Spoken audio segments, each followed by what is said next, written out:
As I sat alone in my dimly lit bedroom, surrounded by shelves filled with porcelain dolls, I couldn't help but feel a chill creep up my spine. Their glassy eyes seemed to follow me, their painted smiles masking something sinister beneath. Among them was a doll that had always struck me as peculiar.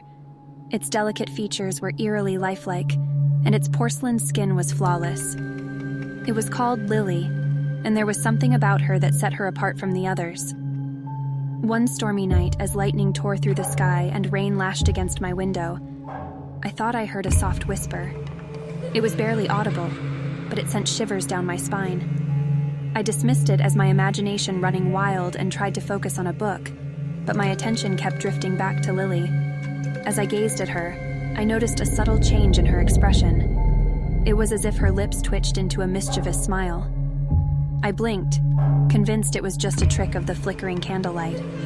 But when I looked again, there was no denying it. Lily's lips were curved upward in a sinister grin. My heart pounded in my chest, and I stumbled backward, knocking over a few dolls in the process. They crashed to the floor, their fragile bodies shattering into pieces. But my attention was fixated on Lily, who now seemed to be laughing silently at my fear. Terror consumed me as Lily's porcelain figure rose slowly from its perch. Her joints creaked with an otherworldly sound as she stepped off the shelf, her tiny feet tapping against the wooden floor. She moved with an eerie grace, her eyes fixed on me, never blinking. I backed away, trying to make sense of the impossible sight before me. Dolls couldn't come to life. It defied all logic. But there she was, gliding closer with each deliberate step, her porcelain fingers reaching out as if she wanted to touch me. "Stay away from me!" I screamed, my voice echoing through the room. But she didn't stop. She continued her relentless advance, her porcelain face devoid of any emotion, except for that sinister grin. In a moment of desperation, I ran for the door, fumbling with the handle in a panic. But as I turned the knob, I felt something cold wrap around my ankle. I glanced down to see Lily's tiny hand gripping me tightly. The touch sent a paralyzing chill up my leg, and I collapsed to the floor, unable to move. Lily towered over me, her once perfect features now twisted with malevolence. Her eyes gleamed with a malicious light as she leaned in close, her porcelain breath chilling my skin. "You can't escape, my dear," she whispered, her voice dripping with venom. "You're mine now."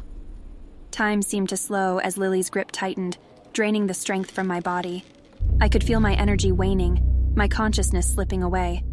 The world around me blurred, and the last thing I saw before darkness consumed me was Lily's wicked smile.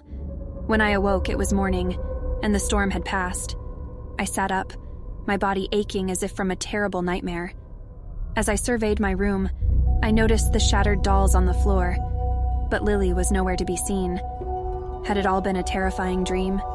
Shaken, I tried to convince myself that it was just my imagination running wild, but deep down, I knew the truth. Lily had been real, and even though she was gone, her malevolence lingered in the air, a reminder that some nightmares never truly end.